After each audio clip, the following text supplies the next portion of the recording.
सभी को जय मसीह की, प्रभु यीशु मसीह के नाम में आपको आशीष और अनुग्रह मिले। बाइबल सीरीज में आज हम कुरिन्थियों की पत्रियों के बारे में हम देख रहे हैं। पहला और दूसरा कुरिन्थियों को हम इस वीडियो में देखेंगे। आइए हम वीडियो शुरू करते हैं। पहला कुरिन्थियों और दूसरा कुरिन्थियों की पत्री हम एक एक करके देखेंगे। पहला कुरिन्थियों की पत्री में 16 अध्याय है और उसका लिखने का जो समय है 56 से लेकर या 57 के उस समय के बीच में लिखा गया है, यानी 56 AD के लिखा गया है। और ये जो प्रेरित पौलुस के द्वारा लिखा गया, और ये पौलुस जो है उस समय एफेसस के प्रांत में रहकर शहर में लेकर इस कुरिन्थियों की पत्री को लिखते हैं। और इस लिखने का मकसद जो है, जैसे कि हम जब भी जानते हैं, पहला अध्याय में वो कुलेवी की घर के बारे में बात करता है कि उन्होंने किस तरीके से कलीसिया में जो समस्याओं को बात करते हैं कुलेवी की घर के विषय में,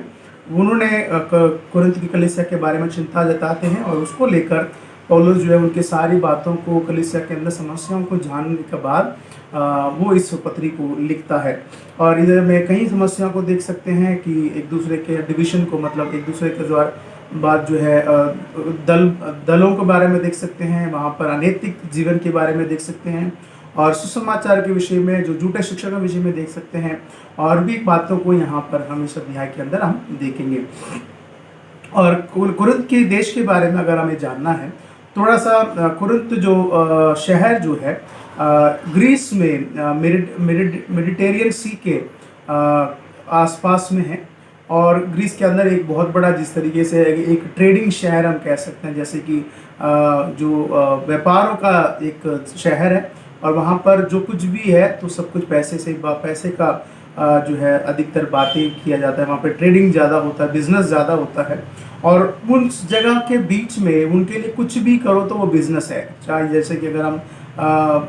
बड़े शहरों को अगर हम देख लेते हैं, मुंबई जैसे या दिल्ली जैसे या और भी जगहों के जैसे हम देख लेते हैं, वहाँ पर कुछ भी ट्रेड है, वहाँ पर इलीगल लीगल कुछ मतलब नहीं है। सब कुछ वहाँ पर पैसे के दीपन पर ही चलता है। और वहाँ पर जो है इमोरलिटी, यानी जो है अनैतिक जीवन जो है वहाँ पर काफ़ी प्रसिद्ध है। और लोग जो वहाँ का जो मंदिर है, अप्रोडाइट्स का जो वीनस का जो मंदिर है, उस मंदिर में जो है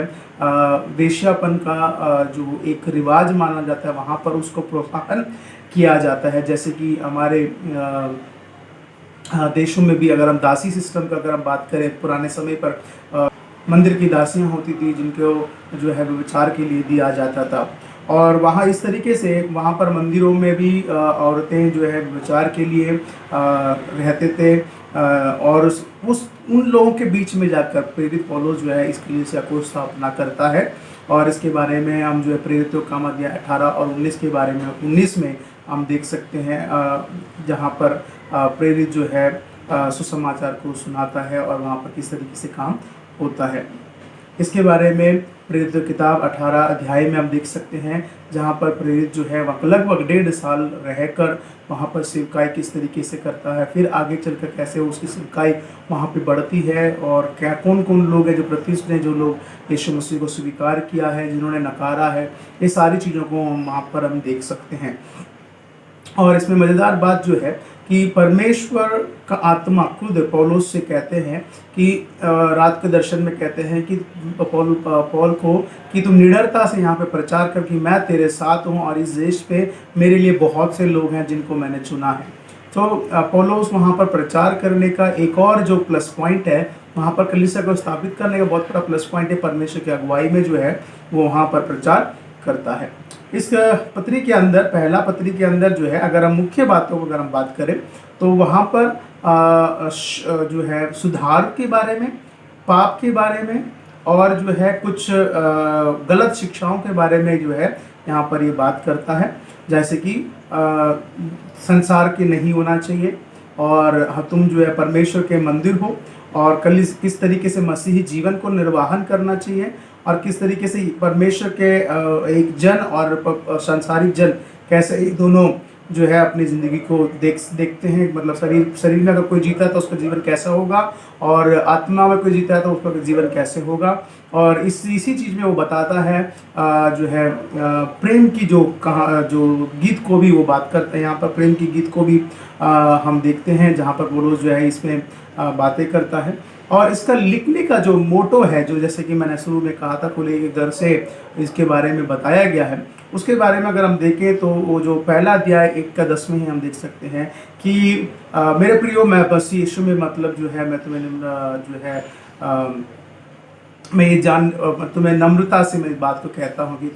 मुझे समझ में आया, मुझे सुनने में आया कि आप लोगों के बीच में डल है और बहुत सी बातें हैं जिनको सुधारने और समझने की आवश्यकता है, क्योंकि हमने मसीह यीशु को ऐसे आपको प्रचार नहीं किया है, ना ही हमारे सुसमाचार ऐसे आपको जो है बिगाड़ने के लिए ऐसे किसी गलत तरीके से आपके पास आया है करके वहाँ पर वो बात करता है। ठीक है, अगर इसके आउटलाइन के बारे में अगर हम बात करें, आउटलाइन जो है पहला अध्याय से लेकर 10 अध्याय के मतलब 5 अध्याय तक अगर हम देखेंगे, जहाँ पर समस्याओं के बारे में बातें करी जाता है और वहाँ के जो एक जो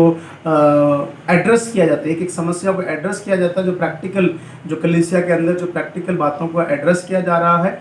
जिस तरीके से कलीसिया क्या है और पाप का जो मतलब सेक्सुअल इमोरलिटी यानी यौन संबंध के विषय में वहाँ पे बात करता है, अनैतिक जीवन के बारे में, और कैसे जो है एक दूसरे को जो कचहरी में एक दूसरे को ले लेते हैं इसके बारे में, और जो है अनैतिक ज़िंदगी के बारे में, मतलब कैसे एक परिवार में ही पति पत्नी को, मतलब अपने पिता की पत्नी को एक दूसरा जो है शादी कर लेता है। तो इस तरीके की बातों को बात करता है। और अगर हम यहाँ 7वें अध्याय से 16 अध्याय तक अगर हम बात करें, शादी और जो है अविवाहित लोगों के बारे में बात करते हैं, और खाने पीने के वस्तुओं में खास करके बलि चढ़ाए हुए वस्तुओं के बारे में यहाँ बात करते हैं, और जो है किस तरीके से महिलाओं को भविष्यवाणी देते समय या कुछ भी करते समय कैसे उनको सिर ढाकने के विषय में, महिमा के बारे में बात करता है। और अध्याय 11 में खास कर मसीह यीशु का जो प्रभु भोज के विषय में, उसके ध्येय के विषय में जो बहुत महत्वपूर्ण ध्येय की बात करता है। और इसी अध्याय में जो है हम जो है वरदानों के बारे में इस जो पत्री में हम देख सकते हैं। और उसके बाद जो उसके यीशु मसीह का जो रिजरेक्शन यानी उसका जी उठने का जो प्रकाशन के विषय में इसी पत्री में हम देख सकते हैं। ये पौलुस का जो पत्रियों में ये पत्री बहुत अहम है, क्योंकि इसमें जो कैसे ऐसी बातें हैं जो मसीह यीशु का जो रिजरेक्शन के बारे में, जी उठने के बारे में, पुनरुत्थान के बारे में, कैसी जो महिमा में हम प्रवेश करेंगे, कैसे मृत्यु को अंत में हम हराएंगे, या जैसे यीशु मसीह ने मृत्यु को हराया, कैसे वो वचन कैसे पूरा हुआ, इन सारी बातों को, जो भविष्यवाणी को पूरा होते हुए उन बातों को बताता है। और अंत में जो है वो कलेक्शन के बारे में, जो यरूशलेम में जो लोगों को जो दान जो देना है उसके विषय में यहाँ पर बात करके समाप्त करते हैं। दूसरा कुरिन्थियों की पत्री के विषय में हम देखेंगे। दूसरा कुरिन्थियों की पत्री जो कि इसके अंदर 13 अध्याय है, और ये जो 57 AD में 57 सन में लिखा गया है, और इसका भी लेखक पौल खुद है। और पहला जो चिट्ठी है तीतुस के हाथ गया था, और दूसरा जो चिट्ठी है तीमुथियुस के हाथ भेजा जाता है। पहला तीतुस जाता है और वो जो है सभी बातों को उनको सिखाता है, मतलब जो भी पौलुस ने लिख के दिया उनको वो पढ़ाता है और समझाता है। फिर वो कैसे वो लोग मन फिरते हैं, इन सारी बातों को जब तीतुस आकर पौलुस को जब बताता है, तो पौलुस जो है फिर से एक चिट्ठी लिखता है और कुछ और बातों को उनके लिए जोड़ता है, और उनको अप्रिशिएट करके लिखता है, उनको सराहता है, और उन्हें मसीह में किस तरीके से और आगे बढ़ना है, इन सारे विषय को वहाँ पे लिखता है। और इस समय तीमुथियुस को वहाँ पर वो भेजते हुए हम देख सकते हैं। और इस पत्री के अंदर पौलुस का ज़िंदगी के बारे में भी वो खुद लिखता है कि उसके प्रेरिताई के बारे में, उसके प्रेरिताई की सेवकाई के बारे में, उसकी कठिनाइयों के बारे में, वो कैसे मसीह यीशु के जो सेवकाई में किन किन बातों में वो मतलब अपने आप को दिया है, वो सारी बातों को हम इस दूसरा कुरिन्थियों के पत्री में हम देख सकते हैं। और इसका जो मेजर जो संदेश है, जो मुख्य संदेश है,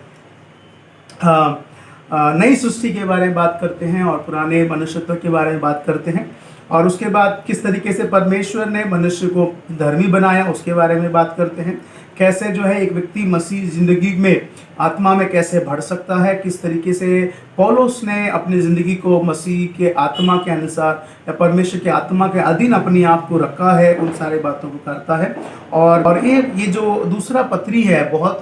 मेरे लिए बहुत अहम इसलिए है कि इसी पत्री में ही हम देख सकते हैं कि पौलुस अपने अनुभव को, अपने स्वर्ग में जाने का अनुभव को बात करता है, जहाँ पर वो तीसरा स्वर्ग को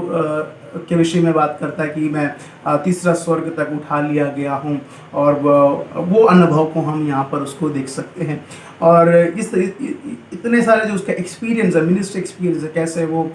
दुख उठाया, कैसे वो मतलब मारा गया, पीटा गया, कैसे कहाँ कहाँ उसको लोगों ने उसको जो है समस्या में धकेला, ये सारी बातों को वहाँ पर वो खुलकर वहाँ पर उनको बताता है। अगर इसके आउटलाइन की हम बात करें, और पौलुस का एक ही जो चिंता है कि मेरा हृदय तुम्हारे प्रति खुला है बात करने के लिए, क्योंकि मैंने किसी को भी कोई गलत नहीं कहा है, किसी से भी मैंने कोई धोखा नहीं दिया है, कि मैंने केवल सत्य को ही तुम्हें प्रचार किया है। और वो यहाँ तक ये कहता है कि हमने अपने हाथों से मेहनत करके हमने कमाया है, ताकि हम किसी भी रीति से तुम पर जो है हम बोझ ना बन सके। तो इस जो पत्री के अंदर हम जो मेन जो आउटलाइन को अगर हम देखेंगे, जहाँ पर पौलुस जो अपने जो रिकन्सिलिएशन यानी परमेश्वर और हमारा किस तरीके से परमेश्वर ने मेल मिलाप कराया है स्वर्गीय पिता से, यीशु मसीह ने किस तरीके से मेल मिलाप कराया उसके बारे में बात करते हैं। और उसके बाद वो अपने सेवकाई के जो बुनियादी से बात करता है, किस तरीके उसकी प्रेरिताई की सेवकाई जो उसको मिला है, वो सारी बातों को वहाँ करता है। फिर उसके बाद अगर हम देखते हैं तो वो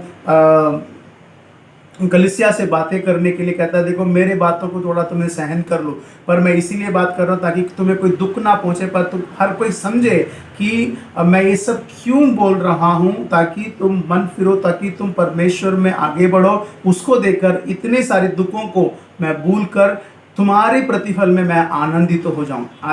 आज भी अगर कलीसिया में पास्टर या कुछ आपसे कुछ कहते हैं तो वो इसीलिए कहते हैं, ये नहीं कि उनको डांटना है, वो इसीलिए कहते हैं ताकि आप बढ़ते हुए देखकर वो खुश हो सके। इसी बात को यहाँ पर प्रेरित पौलुस जो है अपने जीवन में इस कलीसिया के लिए लिखता है। उसके बाद कलेक्शन के विषय में बात करता है, कैसे यरूशलेम के लिए लोगों को कैसे जो है दान देना है, उसके विषय में फिर इस अध्याय में बात करता है। फिर उसके बाद उनका जो अपना ज़िंदगी का जो, जैसे कि मैंने बताया था, उसका जो अनुभव, जो विजन का अनुभव के बारे में बात करते हैं अंतिम